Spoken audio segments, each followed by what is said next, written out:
السلام علیکم ورحمۃ اللہ وبرکاتہ۔ الحمدللہ رب العالمین والصلاة والسلام علی سید المرسلین،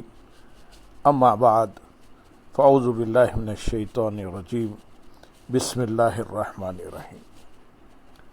برادران عزیز و معزز خواتین، آج کی اس نشست میں سورۃ مریم کی آیت نمبر 14، 15 اور 16 کا ترجمہ و تفسیر پیش کرنے کی سعادت حاصل کی جائے گی۔ وَبَرًّا بِوَالِدَيْهِ وَلَمْ يَكُنْ جَبَّارًا عَصِيًّا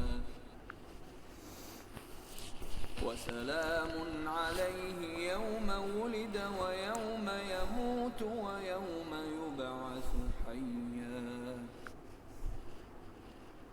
وَاذْكُرْ فِي الْكِتَابِ مَرْيَمَ إِذِ انتَبَذَتْ مِنْ أَهْلِهَا مَكَانًا شَرْقِيًّا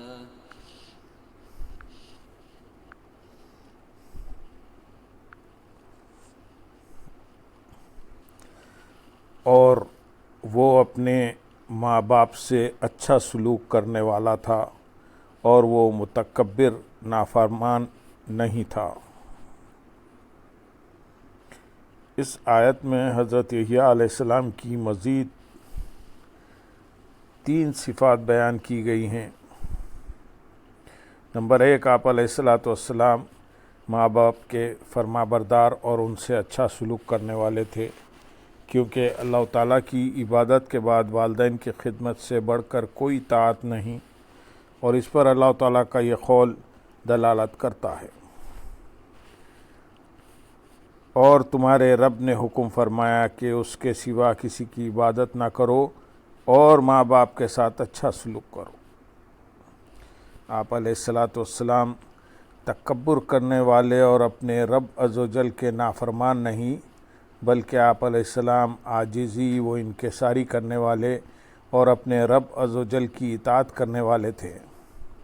یہاں جبار کے معنی متکبر کے ہیں، اور ایک قول یہ بھی ہے کہ جبار وہ شخص ہوتا ہے جو غصے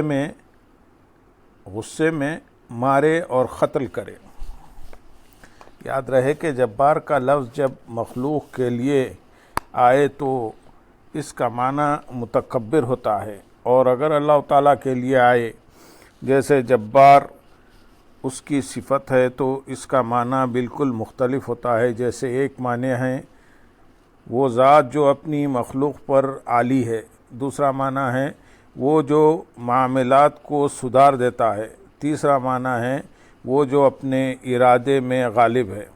چوتھا معنی ہے وہ کہ جس کی سلطنت میں اس کے حکم کے سوا کسی کا حکم نہ چل سکے۔ یہ سب معنی اللہ تعالیٰ کے شایع نشان ہیں۔ یہاں آیت میں بیان ہوا کہ حضرت یحییٰ علیہ السلام تکبر کرنے والے نہیں تھے۔ اس مناسبت سے تکبر سے بچنے کی فضیلت چنانچہ حضرت ثوبان رضی اللہ تعالیٰ عنہ سے روایت ہے، نبی اکرم صلی اللہ علیہ وسلم نے ارشاد فرمایا، جو شخص اس حال میں مرا کہ وہ 3 چیزوں سے بری تھا، تکبر، خیانت اور دین، تکبر، خیانت اور دین یعنی قرض، تو وہ جنت میں داخل ہوگا۔ نیز عاجزی کے فضائل پر مشتمل ہم یہاں چند احادیث پیش کرتے ہیں۔ نمبر 1، حضرت قتادہ رضی اللہ تعالیٰ عنہ سے روایت ہے، حضور اقدس صلی اللہ علیہ وسلم نے ارشاد فرمایا، بے شک اللہ تعالیٰ نے میری طرف وحی فرمائی کہ تم لوگ اتنی عاجزی اختیار کرو یہاں تک کہ تم میں سے کوئی کسی پر نہ فخر کرے نہ کسی پر ظلم کرے۔ دوسری حدیث حضرت ابو ہریرہ رضی اللہ تعالیٰ عنہ سے روایت ہے، سرکار دو عالم صلی اللہ علیہ وسلم نے ارشاد فرمایا، صدقہ مال میں کمی نہیں کرتا، اور اللہ تعالیٰ بندے کے دوسروں کو معاف کر دینے کی وجہ سے اس کی عزت میں اضافہ فرما دیتا ہے، اور جو شخص اللہ تعالیٰ کے لیے عاجزی اختیار کرتا ہے اللہ تعالیٰ اسے بلندی عطا فرماتا ہے۔ تیسری حدیث حضرت رکب مصری رضی اللہ تعالیٰ عنہ سے روایت ہے، حضور پرنور صلی اللہ علیہ وسلم نے ارشاد فرمایا، خوشخبری ہے اس کے لیے جو عیب نہ ہونے کے باوجود تواضع اختیار کرے اور مسکینی کے بغیر خود کو ذلیل سمجھے اور اپنا جمع کیا ہوا مال نیک کاموں میں خرچ کرے اور بے سر و سامان اور مسکین لوگوں پر رحم کرے اور علم و حکمت والے لوگوں سے میل جول رکھے، اور خوش بختی ہے اس کے لیے جس کی کمائی پاکیزہ ہو، باطن اچھا ہو، ظاہر بزرگی والا ہو، اور جو لوگوں کو اپنے شر سے محفوظ رکھے، اور سعادت مندی ہے اس کے لیے جو اپنے علم پر عمل کرے، اپنی ضرورت سے زائد مال کو راہ خدا میں خرچ کرے اور فضول گوئی سے رک جائے۔ اللہ تعالی ہمیں تکبر سے بچنے اور عاجزی و انکساری اختیار کرنے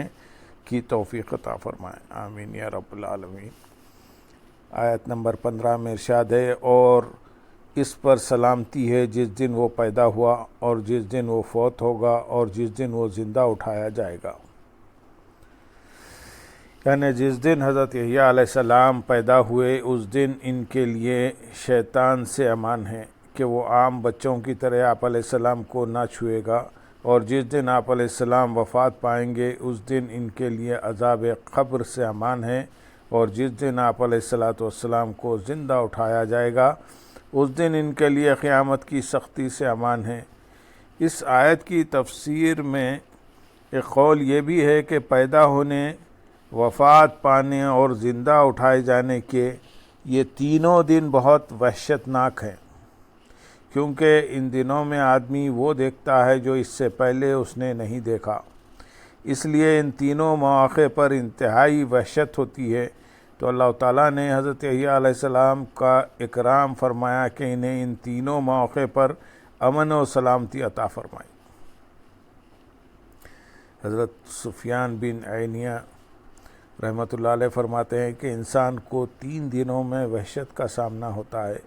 جب وہ پیدا ہوتا ہے تو وہ ماں کے پیٹ سے باہر آ کر ایک نئی دنیا کا سامنا کرتا ہے، اور وہ جب مرتا ہے تو ایسی قوم دیکھتا ہے جسے پہلے کبھی نہیں دیکھا ہوتا،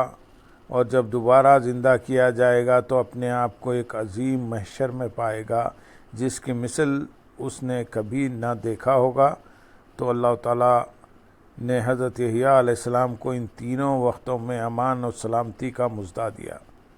یاد رہے کہ سلامتی تو یقیناً ہر نبی علیہ السلام کو حاصل ہے، لیکن بطور خاص اللہ تعالیٰ کا بشارت دینا ایک جداگانہ فضیلت رکھتا ہے۔ اس آیت میں اللہ تعالیٰ نے حضرت یحییٰ علیہ السلام کی ولادت کے دن ان پر سلام بھیجا۔ اس سے معلوم ہوا کہ نبی علیہ السلام کی ولادت کے دن ان پر سلام بھیجنا اللہ تعالیٰ کی سنت ہے۔ اسی وجہ سے اہل سنت و جماعت 12 ربیع الاول کے دن اللہ تعالیٰ کے حبیب اور تمام انبیاء کے سردار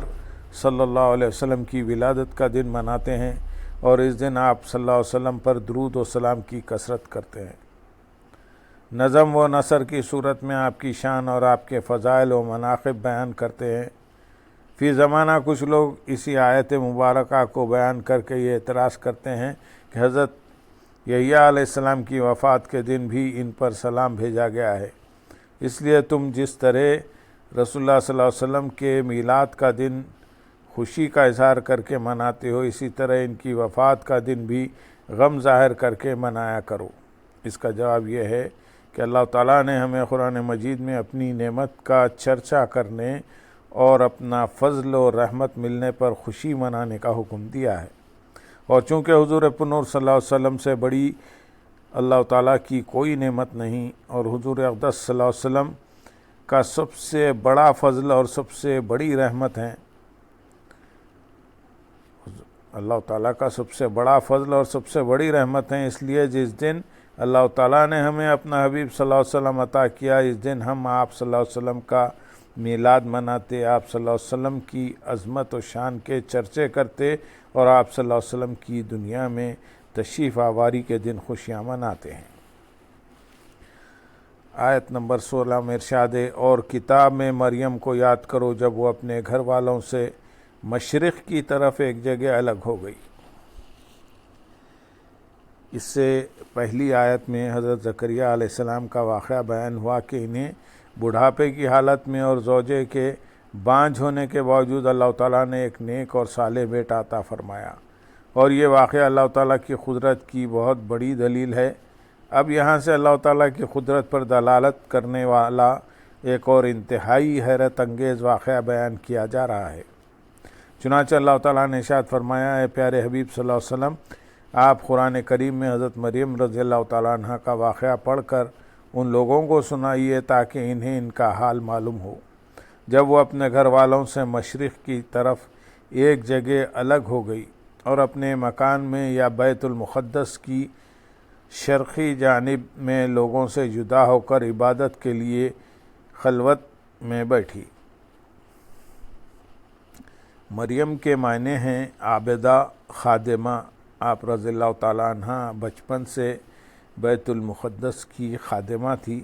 اور وہاں رہ کر اللہ تعالیٰ کی عبادت کیا کرتی تھی۔ اور حضرت مریم رضی اللہ تعالیٰ عنہ کے فضائل میں سے ہے کہ قرآن کریم میں عورتوں میں سے صرف آپ رضی اللہ تعالیٰ عنہ کا نام مبارک ذکر کیا گیا ہے۔ نیز آپ رضی اللہ تعالیٰ عنہ کی شان کے بارے میں سورۃ آل عمران میں فرمایا گیا، اور یاد کرو جب فرشتوں نے کہا، اے مریم، بے شک اللہ نے تمہیں چن لیا ہے اور تمہیں خوب پاکیزہ کر دیا ہے اور تمہیں سارے جہاں کی عورتوں پر منتخب کر لیا ہے۔ حضرت مریم رضی اللہ تعالیٰ عنہ کی ولادت اور پرورش کے واقعات سورہ آل عمران کی آیت نمبر 35 تا 37 میں بیان ہوئے، اور آپ رضی اللہ تعالیٰ عنہ کی عبادت اور ریاضت کا ذکر آیت نمبر 43 میں کیا گیا ہے۔ اللہم صلی علی سیدنا محمد وعلی آل سیدنا محمد وبارک وسلم، وآخر دعوانا ان الحمدللہ رب العالمین۔ سبحان رب